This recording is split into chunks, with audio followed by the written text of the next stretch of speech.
और दूसरा टर्म है डिसोल्यूशन ऑफ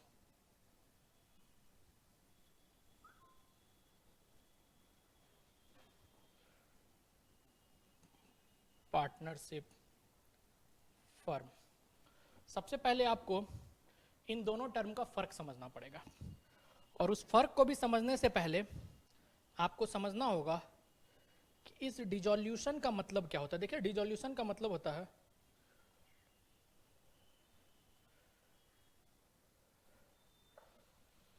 क्लोजर, या इसे हम कहेंगे लीगल टर्म में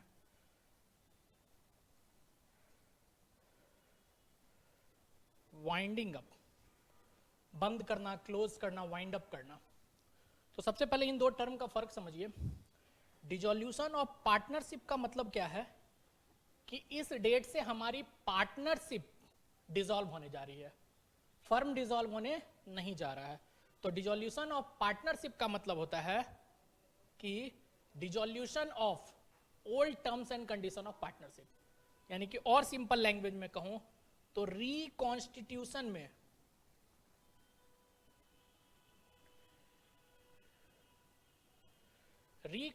में जो आपने चैप्टर पढ़े थे, change in profit sharing ratio among existing partners, admission of partner, retirement of partner and death of partner, ये सारे क्या थे? बेसिकली डिसोल्यूशन ऑफ पार्टनरशिप थे, क्योंकि वहां पे पार्टनरशिप का टर्म्स एंड कंडीशन एंड होता था और नए टर्म्स एंड कंडीशन के साथ आप बिजनेस को कंटिन्यू करते थे। मतलब पार्टनरशिप डिसॉल्व होता था लेकिन बिजनेस कंटिन्यू रहता था।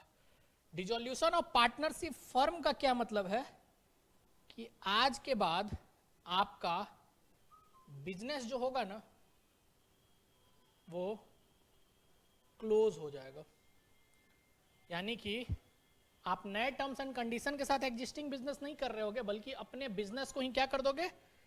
क्लोज कर दोगे। ठीक है, तो ये फर्क है dissolution of partnership and dissolution of partnership firm के बीच में। तो बिल्कुल क्लियर रखिएगा, 1 मार्क्स का कई बार क्वेश्चन आया, what is dissolution of partnership? Dissolution of partnership का मतलब क्या है? Dissolve old terms and condition. And what is the meaning of dissolution of partnership firm? Means closure of business. तो इस कॉन्सेप्ट के साथ आज हमें शुरू करना है। देखिए, अभी तक हमने सीखा क्या है बेसिकली पार्टनरशिप में? सबसे पहले हमने सीखा था फॉर्मेशन, जो पहला चैप्टर था, बेसिक कॉन्सेप्ट ऑफ पार्टनरशिप। उसमें बेसिकली क्या सीख रहे थे? कैसे एक पार्टनरशिप फॉर्म करती है। फिर हमने सीखा रिकॉन्स्टिट्यूशन। रिकॉन्स्टिट्यूशन में हम क्या सीख रहे थे कि पार्टनरशिप के टर्म्स एंड कंडीशन में चेंज लाने के बाद क्या फर्क पड़ता है उसकी अकाउंट्स में। और अब हमें सीखना है डिसोल्यूशन। मतलब हमने फॉर्मेशन सीखा, रूल रेगुलेशन में चेंज करना सीखा, और अब उसका क्लोजर सीखने जा रहे हैं। तो आज जो हमारा चैप्टर है वो है डिसोल्यूशन ऑफ पार्टनरशिप फर्म, यानी कि क्लोजर ऑफ पार्टनरशिप फर्म। देखिए, जब भी कभी हम किसी भी फर्म को, किसी भी कंपनी को, किसी भी ऑर्गेनाइजेशन को क्लोज करने जाएंगे तो देखिए, कोई पान की दुकान तो है नहीं कि सारा माल बेच दिया, दुकान का शटर डाउन कर दिया और बुक्स, मतलब हमारा बिजनेस क्लोज हो गया। ऐसे तो क्लोज हो ही सकता है, लेकिन आप बेसिकली सीख क्या रहे हो? आप अकाउंटिंग सीख रहे हो। तो आपको बिजनेस को क्लोज करना पड़ेगा for accounting point of view, यानी कि आपको बिजनेस को क्लोज करने के साथ साथ उसके बुक्स ऑफ अकाउंट्स को भी क्लोज करना पड़ेगा। और बुक्स ऑफ अकाउंट्स क्या? बुक्स को जो भी हमारा लेजर जर्नल, उसको फाड़ के फेंक दोगे और वो क्लोज हो जाएगा? देखिए, जब भी कोई अकाउंटिंग बुक स्टार्ट होता है तो वो जर्नल एंट्री से स्टार्ट होता है, रिकॉर्डिंग से स्टार्ट होता है। तो क्लोजर भी उसका कैसे करना पड़ेगा? आपको अकाउंटिंग के थ्रू ही क्लोजर करना पड़ेगा। हमें प्रॉपर अकाउंटिंग सीखनी पड़ेगी क्लोजर की। तो देखिए, अकाउंटिंग की जब बात आ रही है और बिजनेस हमारा क्लोज होने जा रहा है, तो जिस डेट को भी बिजनेस क्लोज होने जा रहा होगा, आप समझिएगा 2 समस्याएं हैं हमारे पास, और सीधे मोटे मोटे कहूं तो 4 समस्याएं हैं, 2 भी नहीं। पहली समस्या जो देखिए क्या है, जब भी आप बिजनेस को क्लोज करने जाएंगे और अकाउंटिंग की बात होगी तो उस बिजनेस में कुछ एसेट्स होगा और साथ ही साथ उस बिजनेस में कुछ लाइबिलिटीज होंगी, है कि नहीं? बिजनेस में आपके कुछ एसेट्स होगा और बिजनेस में आपके क्या होंगे, कुछ लाइबिलिटीज होंगी। अब उन चारों समस्याओं को समझिएगा कि मैं क्या समझाने की कोशिश कर रहा हूं। इस एसेट्स को आपको और इस लाइबिलिटी को आपको दो तरीके से समाप्त करना है। एक तो इसको बुक से खत्म करना है, अकाउंटिंग बुक्स में अब ये एसेट्स नहीं होना चाहिए, और दूसरा फिजिकली भी तो खत्म करना है भाई। कहोगे फिजिकली खत्म करने का मतलब सर, मान लो कि ये मेरे अकाउंटिंग में ये फोन रिफ्लेक्ट हो रहा है कि हमारे बिजनेस के पास फोन है 10,000 रुपए का, मुझे ये फोन बुक्स ऑफ अकाउंट से भी खत्म करना है। यानी कि आज के बाद हमारे एसेट्स में ये 10,000 का फोन नहीं दिखने जा रहा। और अकाउंट से खत्म करने का मतलब क्या है कि इसका फिजिकल एग्जिस्टेंस खत्म हो गया, तो मुझे फिजिकली भी इसको क्या करना है, डिसॉल्व करना है, अपने पास से हटाना है। ये समस्या है। इसी तरह लाइबिलिटी के साथ भी दो समस्या है। क्या क्या समस्या है लाइबिलिटी के साथ? तो लाइबिलिटीज को हमें बुक से भी समाप्त करना है और एक्चुअल में उसका पेमेंट भी करना है। भाई बुक से समाप्त कर देने का मतलब ऐसा थोड़ी कि लाइबिलिटी का पेमेंट हो जाएगा। तो कुल मिला के आपके सामने चार समस्याएं आई। पहला, एसेट्स को बुक से समाप्त करना। दूसरा, लाइबिलिटी को बुक से समाप्त करना। तीसरा, एसेट्स को फिजिकली प्लेस कर देना जहां भी प्लेस हो। चौथा, यदि कोई लाइबिलिटी है तो उसका पेमेंट कर देना। और पांचवी समस्या होगी कि इन सब चीज करने के दौरान ना, देखो कई बार आपको मिडिल मैन की सहायता लेनी पड़ती है, ब्रोकर अपॉइंट करना पड़ता है चीजों को बेचने खरीदने के लिए। तो इन सब के दौरान आपको कुछ एक्सपेंसेस भी होंगे। उन एक्सपेंसेस की क्या एंट्री होगी जो कि हमें डिसॉल्व करने के दौरान होंगी। तो सबसे पहले तो आप ये 5 समस्याएं अपनी समझ लीजिए डिसॉल्यूशन में। डिसॉल्यूशन का मतलब मैंने क्या बताया, दो तरह से डिसॉल्व होता है। Dissolution of partnership means dissolution of old terms and condition, and dissolution of partnership firm means closure of business. Dissolution of partnership में बिजनेस कंटिन्यू रहती है, लेकिन डिसॉल्यूशन ऑफ फर्म में बिजनेस डिसॉल्व हो जाती है। तो हमें बेसिकली जो डिसॉल्यूशन सीखना है वो सीखना है अकाउंटिंग पॉइंट ऑफ व्यू से। और अकाउंटिंग पॉइंट ऑफ व्यू का मतलब है कि बुक्स ऑफ अकाउंट्स को क्लोज करना है। और जब भी आप बुक्स ऑफ अकाउंट्स में जाएंगे तो दो चीजें रिफ्लेक्ट होंगी आपके बुक्स में, एक एसेट्स और एक लाइबिलिटी। तो इन दोनों से रिलेटेड हमारे पास समस्याएं कि एसेट्स को मुझे बुक से भी समाप्त करना है, एसेट्स को मुझे फिजिकली भी समाप्त करना है, लाइबिलिटी को मुझे बुक्स ऑफ अकाउंट से भी खत्म करना है, और लाइबिलिटी का पेमेंट भी करना है एक्चुअल में। और इस सब करने के दौरान मेरा कुछ एक्सपेंस हो सकता है। तो बेसिकली डिसॉल्यूशन में मुझे आपको यही 5 जो चीजें हैं ना, इन पांचों का ट्रीटमेंट आपको एक एक करके समझाते जाना है, और आपका डिसॉल्यूशन चैप्टर कंप्लीट हो जाएगा एक क्लास में ही। मतलब जो बेसिक बातें हैं वो एक क्लास में कंप्लीट हो जाएगी, उसके बाद हमारी प्रैक्टिस रह जाएगी। तो जो भी बात आज बताई जाएगी बिल्कुल गौर से समझिएगा, सुनिएगा, और फिर उसमें जो भी डाउट हो वो साथ के साथ जरूर पूछिएगा, क्योंकि चैप्टर जब आगे बढ़ जाएगा फिर आप पीछे का डाउट लाओगे तो थोड़ा सा समझाना वहां पे डिफिकल्ट होगा। तो क्या मैं आगे बढ़ सकता हूं? एक बार सब लोग रिप्लाई कर दीजिए, सब लोग रिप्लाई कीजिए। यहां से शुरू किया जाए आज की बात। प्रॉब्लम आपके सामने मैंने रख दी कि क्या प्रॉब्लम है।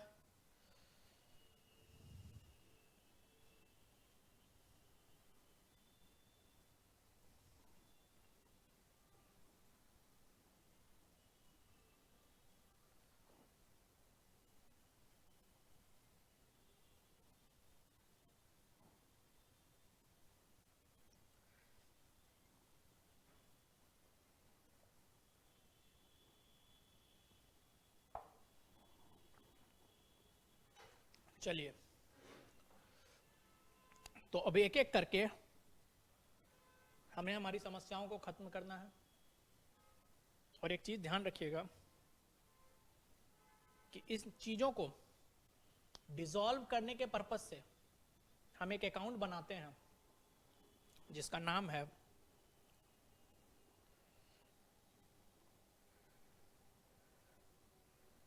Realisation account.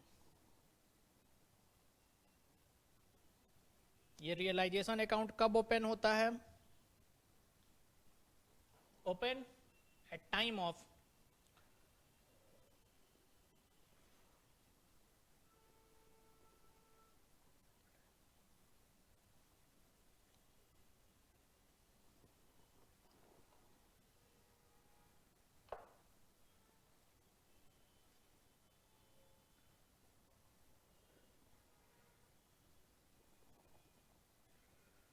Dissolution of firm, कि जब भी हमें फर्म को डिसॉल्व करने की जरूरत पड़ेगी तो फर्म के डिसॉल्व करने के पर्पज से हम एक अकाउंट बनाएंगे जिसका क्या नाम है, रियलाइजेशन अकाउंट। आपको एक एक करके ये रियलाइजेशन अकाउंट में बनाना सिखाऊंगा। फिलहाल आइए हम एक एक करके अपनी समस्याओं को ध्यान में करते हैं। पहली समस्या क्या थी आपकी? सर अकाउंट्स को बुक से खत्म करना। पहली समस्या क्या थी हमारी? अकाउंट्स को बुक से खत्म करना, यही समस्या थी ना पहली। तो फर्स्ट, पहली समस्या, for closing the assets account. समस्या नंबर 1 हमारे पास आ गया कि हमारे एसेट्स अकाउंट को हमें क्लोज करना है। देखिए रियलाइजेशन बेसिकली हम कर क्यों रहे हैं? लिक्विडिटी लाने के लिए बिजनेस में, जो भी है, जो भी चीजें हैं उसे कैश में कन्वर्ट करने के लिए। तो सबसे पहले हमें बुक से other than cash and bank जो भी एसेट्स हैं इंक्लूडिंग गुडविल, उन सारे एसेट्स को हमें ट्रांसफर करना पड़ेगा इस रियलाइजेशन अकाउंट में, ताकि एसेट्स रियलाइज हो सके, एसेट्स को बेचा जा सके या किसी और तरीके से रियलाइज किया जा सके। तो भाई क्यों कर रहे हैं हम रियलाइजेशन? ताकि लिक्विडिटी आए। तो कैश और बैंक पहले से लिक्विड है। अच्छा, एसेट्स को सर खत्म करना है बुक से, ये समस्या है। किसी भी एसेट्स का बुक्स में जो बैलेंसिंग साइड होता है वो कौन सा साइड होता है? हर एसेट्स का साइड हमेशा डेबिट साइड होता है। तो जितना डेबिट है यदि उतना आप क्रेडिट कर दोगे तो क्या होगा? इफेक्ट खत्म हो जाएगा। मान लो कि बिल्डिंग 10,000 से डेबिट है, आप उसे 10,000 से क्रेडिट कर दो तो क्या हो जाएगा? इफेक्ट खत्म हो जाएगा, बिल्डिंग का बैलेंस 0 बचेगा आपके बुक्स में, यही होगा। तो सारे एसेट्स को बुक से खत्म करने का तरीका है कि बैलेंसिंग डेबिट साइड होता है एसेट्स का, उन सारे एसेट्स को क्रेडिट कर दो। और ट्रांसफर कहां करोगे? क्लोजिंग करोगे एसेट्स को। कैसे क्लोज करोगे? ट्रांसफर करोगे इसे इन रियलाइजेशन अकाउंट। अपने बुक से सारे एसेट्स को रियलाइजेशन अकाउंट में ट्रांसफर कर दो। ट्रांसफर करने की जर्नल एंट्री होगी, मैंने कहा एसेट डेबिट बैलेंस होता है, क्रेडिट करोगे, एंट्री क्या होगी? Realisation account debit to assets account. दो बात ध्यान रखिएगा, सारे एसेट्स को आप ट्रांसफर करोगे उसकी बुक्स वैल्यू पे, तभी तो बुक की वैल्यू क्या होगी आपकी? 0 होगी। और ये एसेट्स जब आप ट्रांसफर कर रहे होगे तो एक चीज का ध्यान रखना, ये एसेट्स जब ट्रांसफर करोगे इंक्लूडिंग गुडविल, यानी कि इस एसेट्स के साथ साथ गुडविल भी ट्रांसफर करोगा। बट कुछ चीजें हैं जिसे एक्सक्लूड करोगे, excluding cash and bank balance. ये आपका पहला काम है एसेट्स को बुक से खत्म करने का। तो एसेट्स बुक से कैसे खत्म होगा? तो आप क्या करोगे? इन एसेट्स को ट्रांसफर कर दोगे रियलाइजेशन अकाउंट में। लेकिन ट्रांसफर करते वक्त दो चीजों का ध्यान रखना आप। सर क्या है वो दो चीजें? तो एक तो गुडविल को जरूर ट्रांसफर करोगे। अब से पहले हम सीखते आए थे सर गुडविल को राइट ऑफ करते हैं, लेकिन अभी क्या करोगे? गुडविल को ट्रांसफर करोगे, पहली बात। और दूसरी बात क्या है सर? ट्रांसफर नहीं करोगे दो एसेट्स को। कौन से दो एसेट्स? कैश एंड बैंक को, क्योंकि वो ऑलरेडी रियलाइज है, उसे दोबारा से रियलाइज करने की जरूरत नहीं है। तो ध्यान रहेगा पहली समस्या और पहली समस्या का समाधान जरा फटाफट नोट कीजिए तो इस एंट्री को। या चलिए मैं भेज दूंगा, पहले आप समझ लीजिए, नोट मत कीजिए, समझ लीजिए।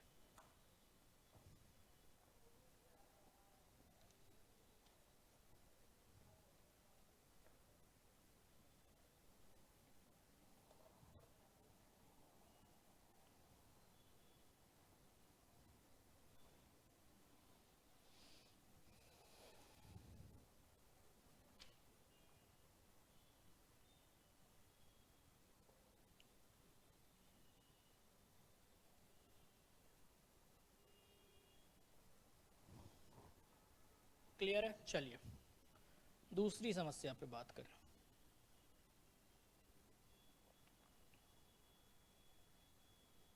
दूसरी समस्या सर हमारी फॉर क्लोजिंग द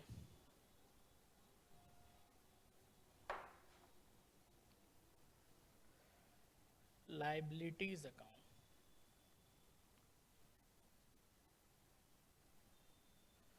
अब देखो जरा, लाइबिलिटीज के अकाउंट को ट्रांसफर करने के लिए आप क्या करोगे।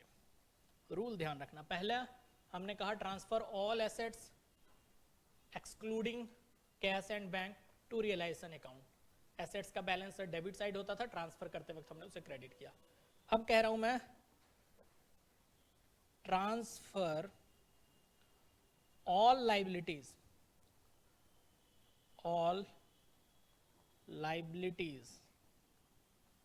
एंड, इस बात को बड़े अच्छे से समझना, provision against assets to realisation account. Transfer all liabilities and provision against assets. Sir liabilities तो हम समझ रहे हैं सर, ये प्रोविजन अगेंस्ट एसेट्स क्या है? और लाइबिलिटीज में भी ध्यान रखना, कौन सी लाइबिलिटी? सिर्फ आउटसाइडर लाइबिलिटी, सिर्फ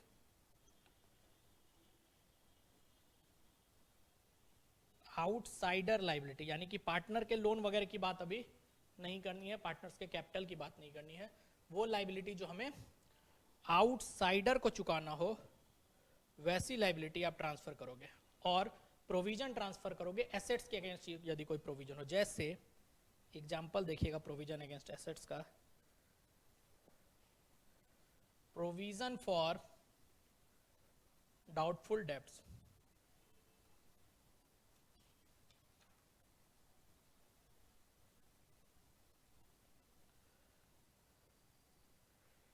इन्वेस्टमेंट फ्लक्चुएशन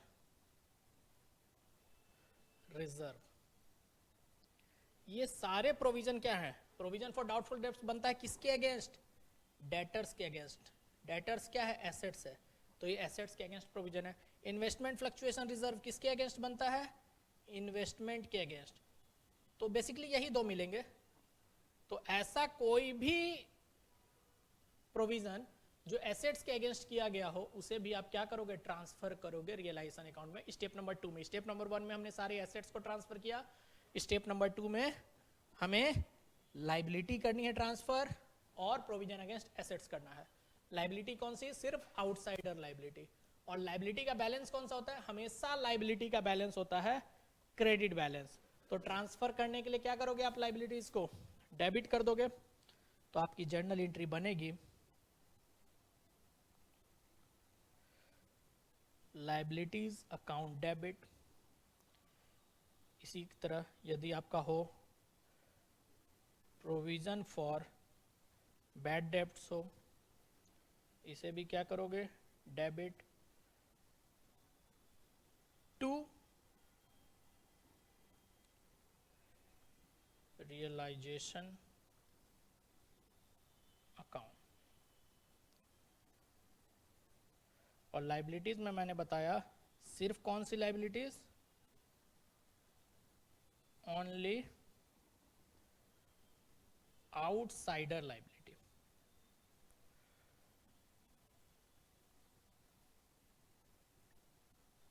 ये था हमारा step number 2। Problem number 2, problem number 1 था सर एसेट्स को बुक से खत्म करना, हमने खत्म करना सीखा सर। एसेट्स को खत्म करने के लिए हम क्या करेंगे, एसेट्स की जो भी बुक वैल्यू होगी उसे हम ट्रांसफर कर देंगे रियलाइजेशन अकाउंट में। एसेट्स का बैलेंस डेबिट साइड होता है, तो अब हम क्या करेंगे, एसेट्स को क्रेडिट करेंगे और रियलाइजेशन को डेबिट करेंगे। जर्नल एंट्री होगी sir realisation account debit to assets account. दूसरी समस्या थी सर हमारे पास लाइबिलिटी को बुक से क्लोज करने की। लाइबिलिटी का बैलेंस होता है सर क्रेडिट साइड हमेशा, तो खत्म करने के लिए हम क्या करेंगे, इसे डेबिट साइड दिखाएंगे। तो जर्नल एंट्री होगी लाइबिलिटीज अकाउंट डेबिट, साथ में एसेट्स के अगेंस्ट कोई प्रोविजन हो उसे भी हम क्या करेंगे, debit to realisation account. Clear है? चलिए यहां तक क्लियर है, तो फिर मैं तीसरी समस्या बताऊं आपको। यहां तक पहले क्लियर कीजिए।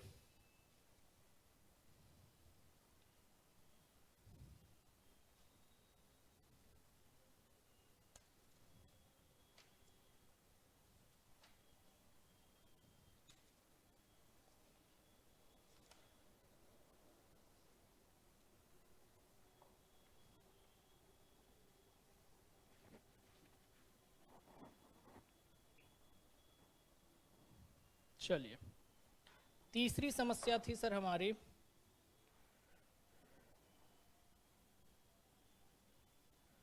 Realisation of assets.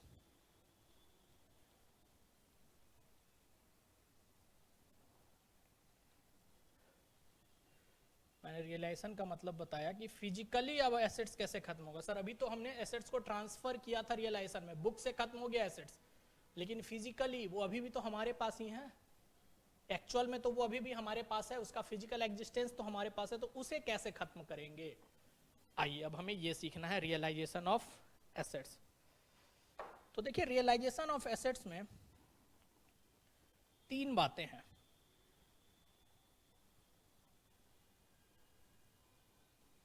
Realisation of assets में बेसिकली हमें 3 तरह से रियलाइजेशन हो सकता है।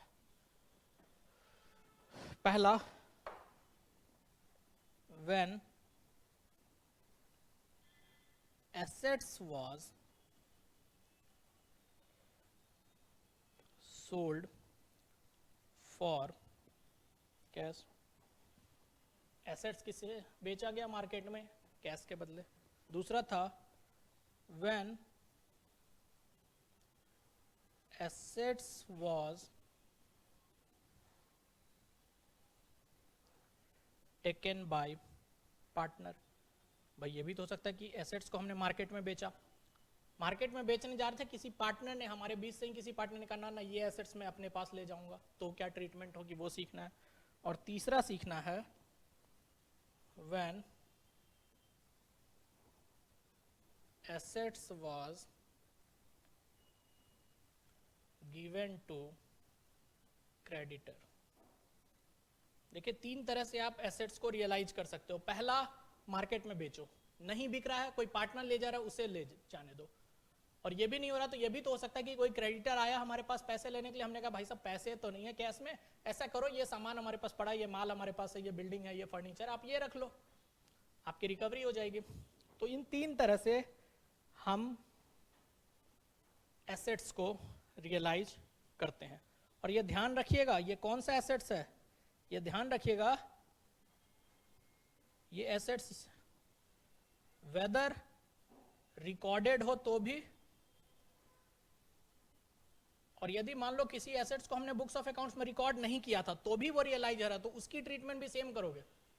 मान लो कि हमारे पास बिल्डिंग थी 1 लाख रुपए की जो अनरिकॉर्डेड थी, हमारे बुक्स में रिकॉर्ड ही नहीं थी, तो उस 1 लाख की एसेट्स को बेचो या पार्टनर ले जाए या क्रेडिटर को दो तो भी एंट्री होगी। मतलब रिकॉर्डेड हो या ना रिकॉर्डेड हो हमें फर्क नहीं पड़ता। फर्स्ट स्टेप में जब हम एसेट्स को ट्रांसफर कर रहे थे तो सिर्फ उन एसेट्स को हमने ट्रांसफर किया था जो बुक में थी, लेकिन रियलाइज करते वक्त चाहे बुक में हो या ना हो उससे फर्क नहीं पड़ता है। तो इन 3 तरह के केसेस में आइए जर्नल एंट्री क्या होगी ये हम सीखते हैं। सबसे पहले जर्नल एंट्री सीखनी है कि यदि सर हमने एसेट्स को मार्केट में सोल्ड आउट किया है, तो सोल्ड आउट करने से क्या होगा, हमारे पास पैसे आएंगे, तो बैंक अकाउंट डेबिट या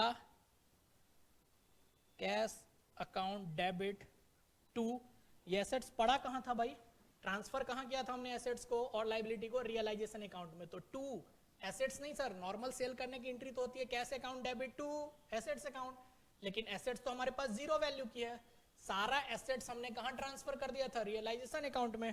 तो आप क्या लिखोगे? Bank account debit to realisation account, ठीक है, bank account debit to realisation account. अच्छा, अगर बेचा नहीं है, कोई पार्टनर ले गया है, कोई फर्क नहीं पड़ता, जो पार्टनर ले गया है उसको फ्री में थोड़ी देंगे। जब पार्टनर को हमें कुछ देना होता था तो हम उसके अकाउंट को क्रेडिट करते थे, अब पार्टनर से हमें पैसे लेने हैं इस एसेट्स के बदले, हम क्या करेंगे? पार्टनर को डेबिट।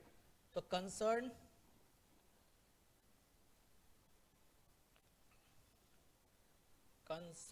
पार्टनर्स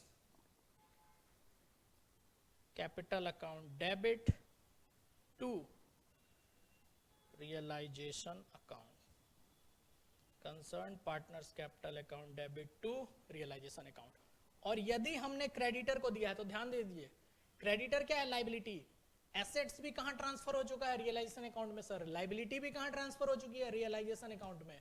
तो जर्नल एंट्री क्या बनेगी? Realisation account debit to realisation account. इसलिए इस केस में हमें कोई भी एंट्री करने की जरूरत नहीं है।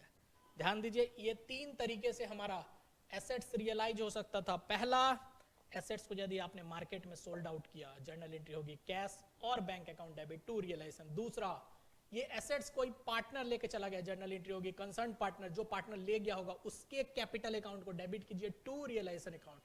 और तीसरा, यदि हमने ये एसेट्स किसी क्रेडिटर को दिया है तो कोई भी एंट्री पास नहीं होगी, ठीक है।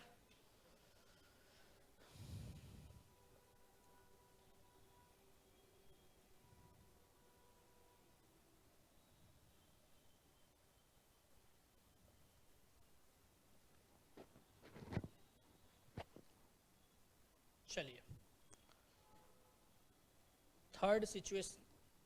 थर्ड प्रॉब्लम का सॉल्यूशन भी सर मिल गया। फोर्थ प्रॉब्लम क्या था? लाइबिलिटी का पेमेंट।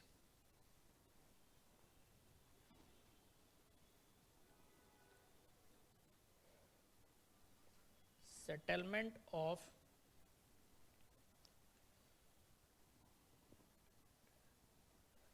और लाइबिलिटी के पेमेंट में भी ध्यान रखिएगा,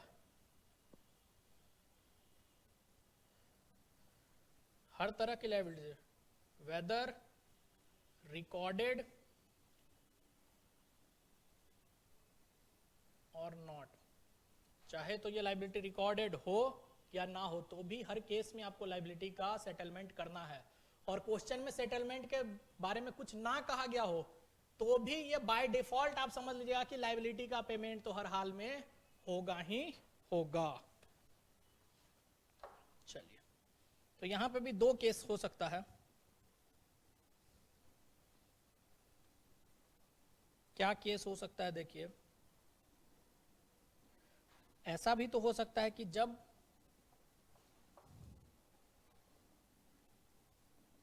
एक तो बात हो सकती है कि लाइबिलिटी का पेमेंट किसके द्वारा किया गया हो? फर्म के द्वारा। भाई फर्म को ही करना था और फर्म के द्वारा किया गया। लेकिन ऐसा भी तो हो सकता है कि कोई एक पार्टनर मार्केट में गया हुआ था किसी काम से अपने पर्सनल, कोई क्रेडिटर उसे वहीं मिल गया, क्रेडिटर ने पैसे मांग लिए और पार्टनर को वहां पे वो पेमेंट करनी पड़ी। तो ये पेमेंट किसके द्वारा की गई है?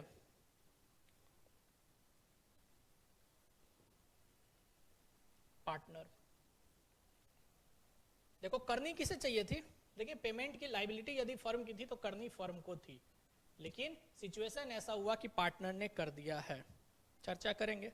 फिलहाल यदि फर्म ने पेमेंट करी तो कैश गया होगा हमारे पास से, कैश या बैंक, जर्नल एंट्री बनेगी realisation account debit to cash और बैंक अकाउंट। जो भी होगा, कैश से हुआ तो कैश, बैंक से गया तो बैंक अकाउंट। और यदि पार्टनर ने कर दी तो फ्री फोकट में थोड़ी किया था भाई, पार्टनर एसेट्स ले गया था, आपने तुरंत उसके कैपिटल अकाउंट को डेबिट किया। पार्टनर ने पेमेंट करा है आपके बदले, तो आपको ये पेमेंट पार्टनर को लौटाना पड़ेगा। और जब भी हमें पार्टनर को कुछ देना होता है तो हम क्या करते हैं? उसके कैपिटल अकाउंट को क्रेडिट। तो जर्नल एंट्री क्या बनेगी? Realisation account debit to concern partner capital account, realisation account debit to concern partners capital account. चलिए फिर से चारों प्रॉब्लम एक बार रिकॉल कीजिए। 4-5 प्रॉब्लम मैंने आपको बताया था कि जब भी हम किसी भी पार्टनरशिप फर्म को डिसॉल्व करने जाएंगे तो हमारे पास 5 समस्याएं होंगी। क्या क्या थी समस्याएं, ध्यान कीजिएगा। अकाउंटिंग पॉइंट ऑफ व्यू से समस्याएं समझिए। हमारे बुक्स में कुछ एसेट्स होंगे और हमारी बुक्स में कुछ लाइबिलिटीज होंगे, ठीक है। इस एसेट्स को बुक से खत्म करना और लाइबिलिटी को बुक से खत्म करना, 2 समस्याएं तो ये हैं। बुक्स ऑफ अकाउंट से एसेट्स खत्म हो जाए, एसेट्स का बैलेंस जीरो हो जाए, बुक्स ऑफ अकाउंट से लाइबिलिटी खत्म हो जाए, लाइबिलिटी का बैलेंस जीरो हो जाए। और ध्यान रखिए अकाउंटिंग में जब भी एसेट्स या लाइबिलिटी होगी, वो ऐसा नहीं कि अकाउंटिंग जर्नल और लेजर को फाड़ दो और खत्म हो गया। जब उसका क्रिएशन बाय एंट्री होता है तो उसका डिसॉल्यूशन भी क्या होगा, बाय अकाउंटिंग एंट्रीज। हमें ये सीखना है। अभी भी बुक से खत्म हुआ है, फिजिकली एसेट्स हमारे पास है, तो हमें उस एसेट्स का फिजिकल रियलाइजेशन सीखना है। लाइबिलिटी का पेमेंट, 1 सेकेंड, हमें सीखना है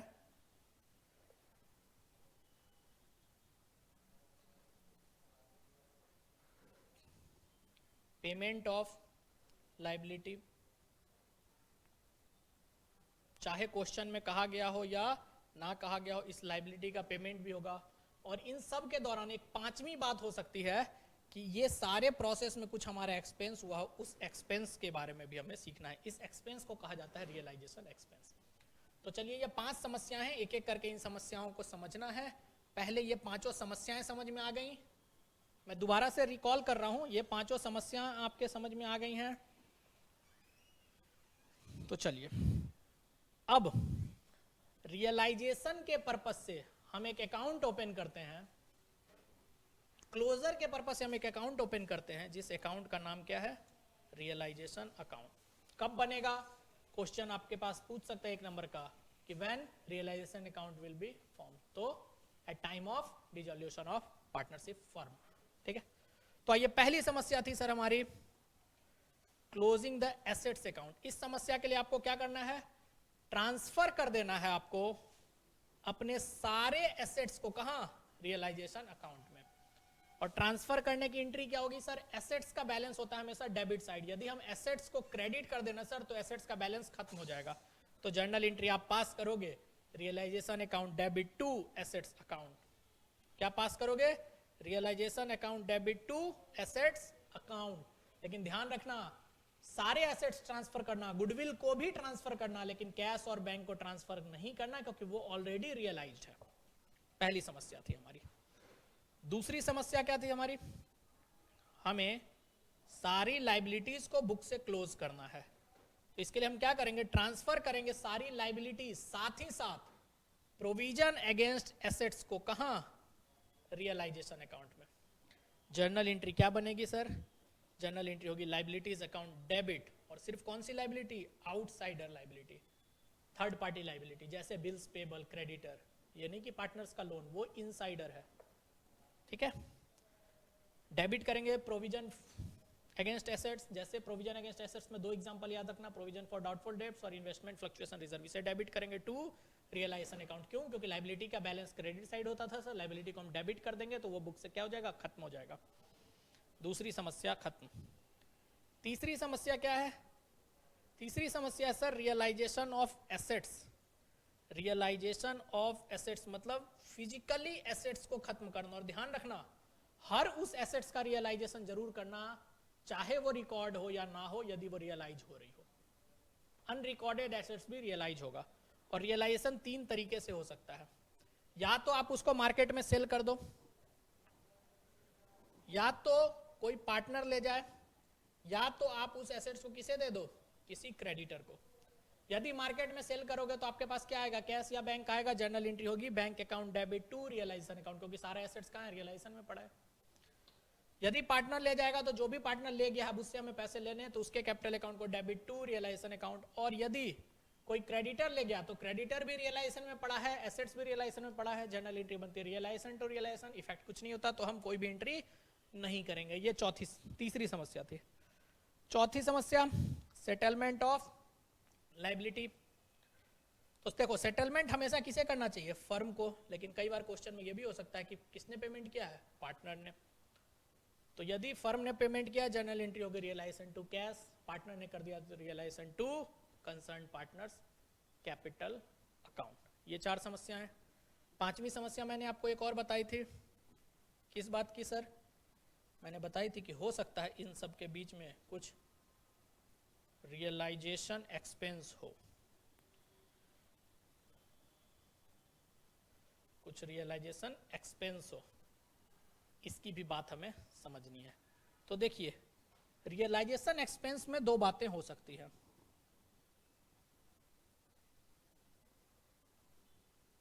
क्या 2 बातें हो सकती है कि जब डिसॉल्यूशन की बात चल रही थी ना तभी यह तय हो गया था कि ये रियलाइजेशन एक्सपेंस जो है ना वो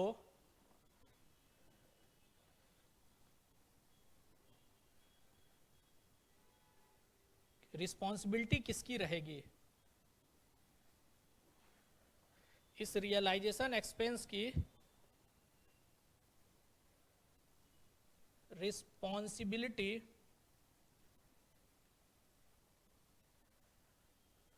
किसकी है, फर्म की। देखिए यदि कुछ ना कहा गया हो तो आपको ये मान के चलना है कि रियलाइजेशन एक्सपेंस किसने पे किया होगा, फर्म ने, और करना भी किसे चाहिए, फर्म को। लेकिन कई बार ये तय हो जाता है कि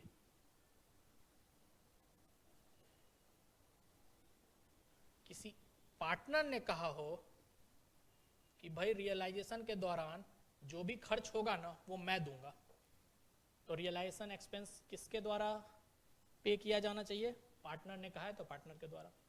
ये 2 समस्याएं हैं, रिस्पॉन्सिबिलिटी कुछ ना कहा जाए या कहा जाए फर्म के द्वारा तो फर्म का है, लेकिन क्वेश्चन यदि स्पेसिफिक कह दे कि रियलाइजेशन एक्सपेंस पे करने की जिम्मेदारी पार्टनर की थी तो किसे देना था, फिर पार्टनर को। अब यहां भी फिर 2 समस्याएं आती हैं। रिस्पॉन्सिबिलिटी फर्म की है तो 2 समस्याएं आती हैं।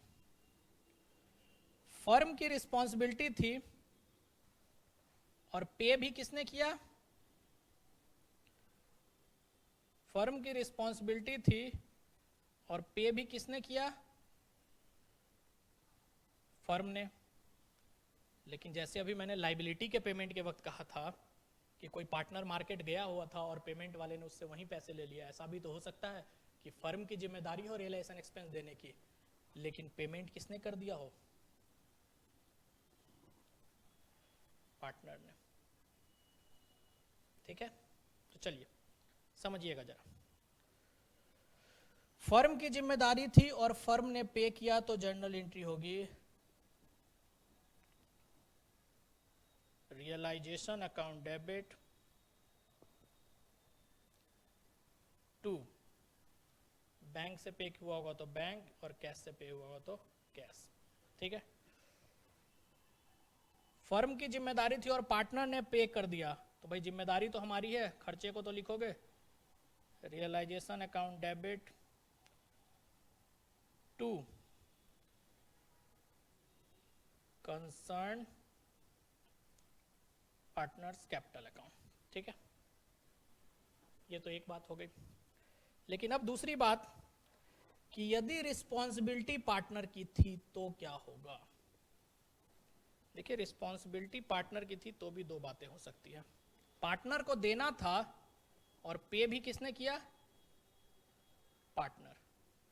देखो पार्टनर को देना था और पे पार्टनर ने किया तब तो कोई बात नहीं है, कोई समस्या ही नहीं है, हमें क्या मतलब, नो एंट्री, कोई भी एंट्री पास नहीं होगी। लेकिन हमें मतलब कब होगा, जब जिम्मेदारी पार्टनर की थी लेकिन पे किसने किया, भाई बंदा आ गया फर्म में पैसे मांगने के लिए तो तत्काल पेमेंट किसने कर दी, फर्म ने कर दी। तो जाहिर सी बात है भाई रिस्पॉन्सिबिलिटी आपकी है, फर्म ने तत्काल ही तो पे किया है, बाद में हमें पार्टनर से लेना है तो जर्नल एंट्री क्या बनेगी, देखिए कंसर्न पार्टनर से लेना हो तो क्या करते हैं हम उसे डेबिट करते हैं sir. Concern partners capital account debit to, payment करते वक्त हमारा कैश गया होगा या बैंक बैलेंस गया होगा। तो ये 5 बातें आपको आज डिसॉल्यूशन ऑफ पार्टनरशिप फर्म में समझनी है, सीखनी है। और ये 5 बातें यदि आपने अच्छे से समझ लिया है, सीख ली है, तो आपका चैप्टर मोर और लेस यहाँ पे खत्म हो जाएगा। 5 बातें मैंने आज आपको बताई हैं, ध्यान से देखिए। और बेसिकली आज मैंने आपको रियलाइजेशन अकाउंट बनाना सिखाया है, ठीक है। अब जब हमने एंट्री सीख ली तो एक बार सर रियलाइजेशन अकाउंट का फॉर्मेट भी देख लेते हैं।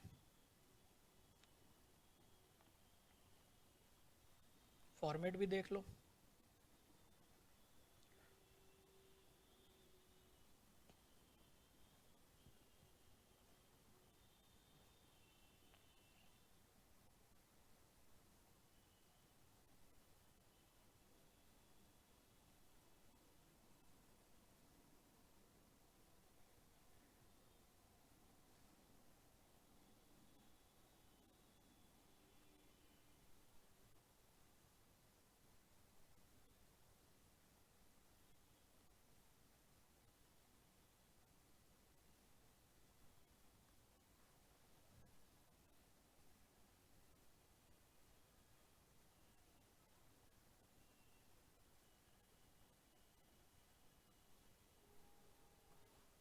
चलिए, क्या सीख रहे हैं हम?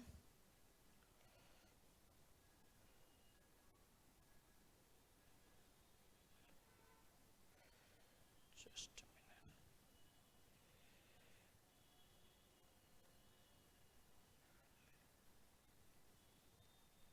हम बनाना सीख रहे हैं रियलाइजेशन अकाउंट।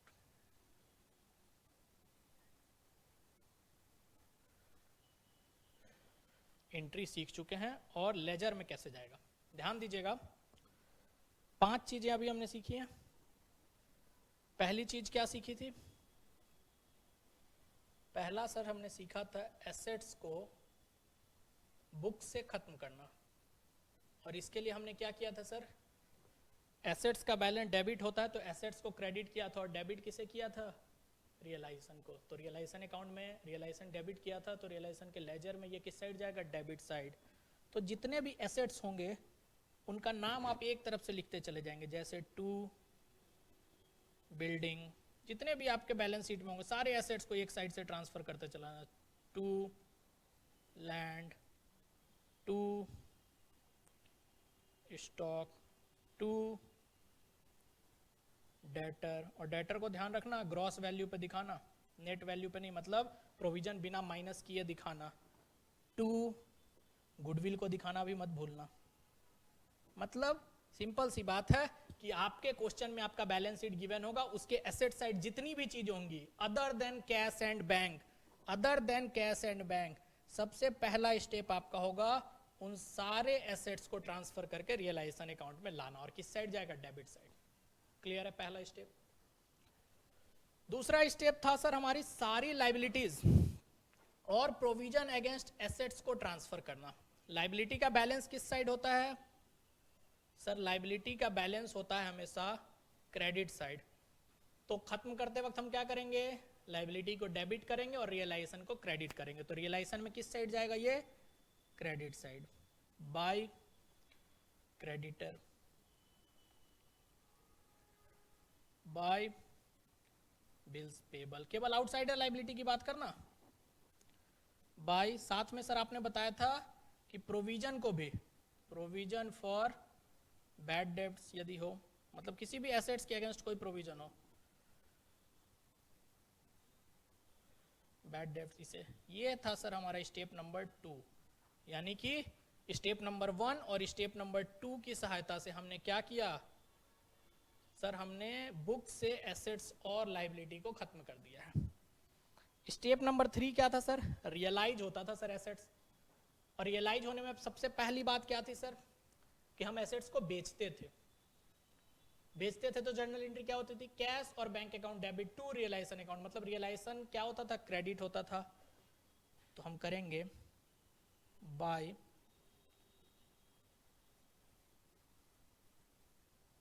कैश हुआ तो कैश और बैंक हुआ तो बैंक। ये क्या है सर? ये 3 का फर्स्ट है यदि हमने सोल्ड आउट किया है। 3 का सेकेंड था तो क्या एंट्री थी याद कीजिए, concern partners capital account debit to realisation account, मतलब वो sorry concern partners capital account debit to realisation account. तो यदि हमने बेचा नहीं, कोई पार्टनर लिया, तो हम कहाँ डालेंगे उसे? पार्टनर्स कैपिटल अकाउंट में। ये था सर 3 का सेकेंड, और 3 के थर्ड में सर हम कोई एंट्री नहीं करते थे अगर कोई क्रेडिटर ले जाता था तो। ये स्टेप नंबर 3 के दोनों पार्ट हो गए। पार्ट वन यदि हमने सोल्ड आउट किया, पार्ट 1 यदि हमने सोल्ड आउट किया, पार्ट 2 यदि पार्टनर ले गया। दोनों जगह रियलाइजेशन क्रेडिट हुआ था तो रियलाइजेशन अकाउंट में क्रेडिट साइड ये एंट्री हो गई। स्टेप 4 देखिए क्या है। स्टेप 4 है सर पेमेंट की बात, लाइबिलिटी के। तो पेमेंट करते वक्त एंट्री क्या थी? Realisation account debit to cash और बैंक अकाउंट। यदि पेमेंट हमने करी तो टू कैश और बैंक। ये था सर 4th का फर्स्ट। और 2 बातें थी सर 4th में, यदि पार्टनर ने करी तो 2, जिस पार्टनर ने भी करी पार्टनर्स कैपिटल अकाउंट। ये हो गया सर 4th का सेकेंड। ठीक है। इसी तरह 5वीं बात थी रियलाइजेशन एक्सपेंस और रिस्पॉन्सिबिलिटी यदि हमारी हो तो 2 कैश और बैंक। यदि रिस्पॉन्सिबिलिटी हमारी हो, हमने पेमेंट करी हो, तो ये क्या है? 5 के 1 का फर्स्ट और 2 यदि रिस्पॉन्सिबिलिटी हमारी हो और पार्टनर ने करी हो तो पार्टनर्स कैपिटल अकाउंट। ये 5 के 1 का सेकेंड।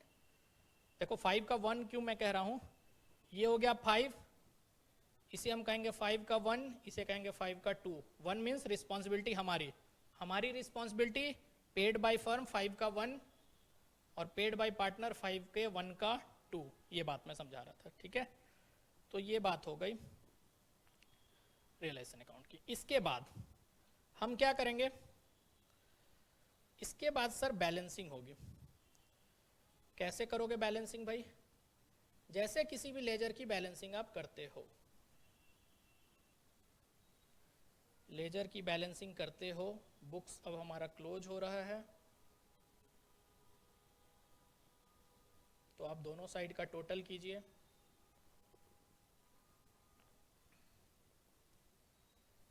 और ध्यान दीजिए, दोनों साइड के टोटल करने के बाद क्या ध्यान दीजिए कि क्या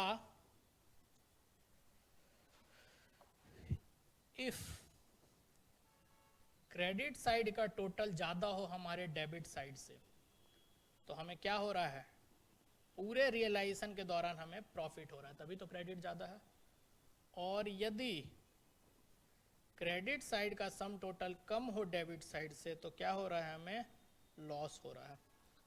तो देखिए, ये प्रॉफिट या ये लॉस, ये प्रॉफिट या लॉस किसका है भाई? फर्म किसकी थी? पार्टनर्स की। तो ये जो भी हो रहा हो, चाहे प्रॉफिट हो रहा हो या लॉस हो रहा हो, यदि क्रेडिट साइड ज्यादा है तो प्रॉफिट हम क्या करेंगे? To profit transfer to partners capital account. जो भी प्रॉफिट होगा बैलेंसिंग फिगर, उसको पार्टनर्स के कैपिटल अकाउंट में उनके प्रॉफिट शेयरिंग रेशियो में ट्रांसफर कर देंगे। और यदि लॉस हो रहा हो तो इसी तरह by loss transfer to partners capital account in their profit sharing ratio. ये ध्यान रखना है। ठीक है, तो ये थी हमारी रियलाइजेशन अकाउंट की बात। ठीक है, जो भी भाई आज बताया गया, इसमें कहीं आपको कोई डाउट हो तो फटाफट पूछ लीजिए। 5 स्टेप हमने सीखा है आज। एसेट्स को बुक से खत्म करना पहला स्टेप, एसेट्स को बुक से खत्म करना पहला स्टेप, लाइबिलिटीज को बुक से खत्म करना दूसरा स्टेप, एसेट्स का रियलाइजेशन तीसरा स्टेप, 3 तरीके से एसेट्स रियलाइज करना सीखा हमने। लाइबिलिटी का सेटलमेंट, ये चौथा स्टेप, और इस रियलाइजेशन के दौरान यदि कोई एक्सपेंस होता है तो उसका पे करना, 5वां स्टेप। और फिर हमने फॉर्मेट सीखा है रियलाइजेशन अकाउंट का। ये चैप्टर आपका ध्यान रखिएगा, मैं बार बार कह रहा हूँ, इन 5 स्टेप में आपका चैप्टर 60% कवर हो जाता है। जो बची हुई बातें हैं ना, वो क्वेश्चन के साथ आप देखोगे कि बड़े आसानी से कवर हो रही हैं। क्वेश्चन जैसे ही हम करना शुरू करेंगे, बाकी जो 1-2 बातें रह जाती हैं वो कवर होंगे, लेकिन मेन क्रक्स चैप्टर का यही है। बड़े अच्छे से आपको ये समझना है, देखना है, और फिर अगली क्लास में हम लोग मिलते हैं।